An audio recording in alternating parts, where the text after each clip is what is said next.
Ashamaa akkam jirtu hordoftoota chaanaali kiyyaa akkasumallee maatiiwwan kiyyaa hunda keessanuu bakka jirtanitti nageenya waaqayyo isiniif haa baay'atu isiniin jedha. Samoona kana badeetii jira viidiyoo gaggabaabaa hojjedheen beeku liivii waan hangaluufidha. Innaa warri immoo karaa feesbuukii na gaafatan viidiyoo kana amma isin hojjechuu barbaadeen jechuudha. Calliseetuma isiniif qofa odoon ergee namni biraallee itti fayyadamuu danda'a waan ta'eef odoon xiqqoo gabaabsee sheerii godhee karaa yuutuubii jedhee yaadatii jirachuudha. Isinillee asirratti ilaalaa isiniin jedha obboloota koo. Innaa warri maatii waliif ta'an immoo liiviyaa seenu malee chaanaala keessan yookiin immoo viidiyoo keessan garuu inumaan isinii taphachiisa. Akka duraallee koomantiidhaan baay'uma wal jajjabeessati hin jirru garuu viidiyoo keessan inumaan isinii taphachiisa. Koomantii kennuudhaaf garuu naaf hin mijatu. Sababni isaas viidiyoo keessan nan taphachiisa malee hin dhaggeeffadhu. Yaada isaan hin beeku jechuudha. Calliseetuma taphachiisu malee jechuudha. Garuu viidiyoon nama tokkoon dhaqqabe taanaan yookiin immoo namni maatii ta'eef sun viidiyoo sana dhaqqabe taanaan osoo hin taphachiifneef bira hin darbu. Garuu hin dhaggeeffadhu. Kanattan koomentii isiniif hin kennu. Yeroo dura koomantiidhaan baay'ee wal jajjabeessinaatii turre.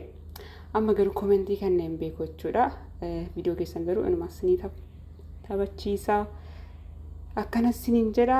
Viidiyoo irra gabaabsee tanan isiniif dhiyeessaa warra na gaafattaniif illee isiniin jedha. Isheenis maalidha viidiyoon irraa woochaawariin keenya yookiin immoo sa'aatiin chaanaala keenya haala kamiin akkan dafee nu deemu taasisuu dandeenya. Warri liiviin galleef liivii galuu hin dandeenye akkamiin woochaawariin keessan akka isinii deemu yookiin immoo akka dafee isinii xumuru taasisuu dandeessu kan jedhudha. Fakkeenyaaf amma viidiyoo kana akka asirratti ilaaltanitti anaan taphachiise jechuudha. Yeroo baay'ee akkatti taphachiisaatiin ture yeroo dura yeroon liiviin galle jechuudha. Innaa akkamiin taphachiisnaa kan jedhu waliin ilaalachuudha. Masmara kanarraa balleessineet deebisnee taphachiisna jechuudha. Akkaawuntiin isuma kanaan deebisnee taphachiisna jechuudha. Dursa maal gootu pileelistii jalatti walitti fiddu jechuudha. Viidiyoota taphachiisuu barbaadan fakkeenyaaf isaan kanan pileelistii jala godhee taphachiisaatii ture jechuudha. Isaan kana hunda isaanii pileelistiitti dabalee too'i taphachiisaatii ture jechuudha. Akkamiin masmara diimaa kanarraa balleessinee akka sa'aatii nuuf lakkaa'u diggaamii deebisnee ilaalla jechuudha. Taphachiisna jechuudha amma barbaadne. Warri waayifaayi qabdan akkasiin sa'aatiin keessan akkasii deemu taasisuu hin dandeessu jechuudha.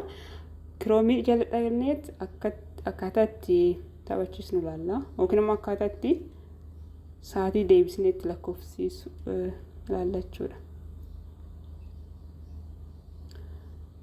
Ishi sarchi odoon godhin dura asitti deeskitooppitti jijjiiruu hin raaffatina. Yoo deeskitooppitti jijjiirtan malee iddoo kana isiniif fidu waan ta'eef jechuudha. Ishi iddoo kanatti maqaa keessan sarchi gootu maqaa chaanaala keessanii jechuudha. Odoo YouTube studio keessan seenne.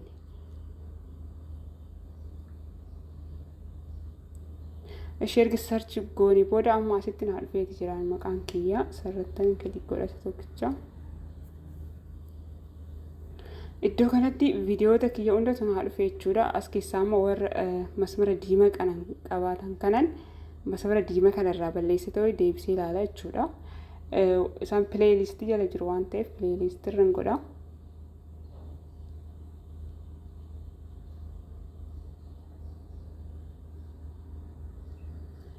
Haala kanaan taphachiistu jechuudha. Iddoo kanatti taphachiistu. Anamma isaan kanaan taphachiisaatii ture jechuudha. Iski amma masmara diimaa sun argitan miti amma masmara diimaa sun irra jira. Akkamiin irraa balleessa masmara diimaa kana irraa balleessin akka sa'aatiin naaf lakkaa'u diggaamiin taphachiisa jechuudha. As iddoo kana sarazii sadan tokkoon jira isa tuqna. Ishi wantoota asitti nu dhufan keessaa istiraan jedhu kanarra goona.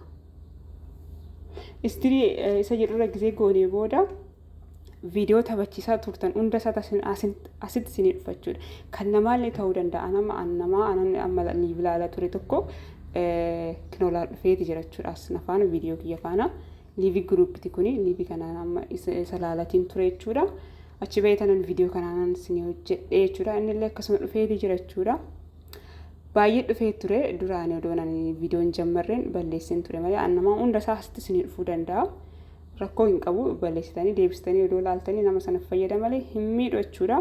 Isa booda erga isin dhufee booda viidiyoo laalaatti turtan yookiin immoo viidiyoo keessa irra deebitanii taphachiisaa turtan hundi isaa asitti erga isin dhufee booda iddoo kana watch history an jedhu jira isarratti erga gurraachistanii booda clean all watch history san jedhu kana irratti click gootu jechuudha sira tokkicha ከዛ as deebitanii akkasuma clean watch history an jedhu sanarra click gootu ከዛ hundi isaan bada jechuudha argitanii iddoo kanatti hundi isaa badaniiti jiru yookiin immoo akka haaraatti akka laaltas sinii ta'eeti jira jechuudha viidiyoota amma laaltanii kanatti irraa history delete gootan kana yookiin immoo history clean gootan kana irra deebitanii laaltu jechuudha iski amma YouTube jala dhanneet masmara diima sun badeemoo hin banne kan jedhu waliin ilaalla jechuudha argitanii miti dura asirra warra playlist jala jiranidha isaan kuni warran dura taphachiisaa turedha jechuudha amma akka haaraatti ilaalachuudha isaan kana ifama barri natti rukutamee jira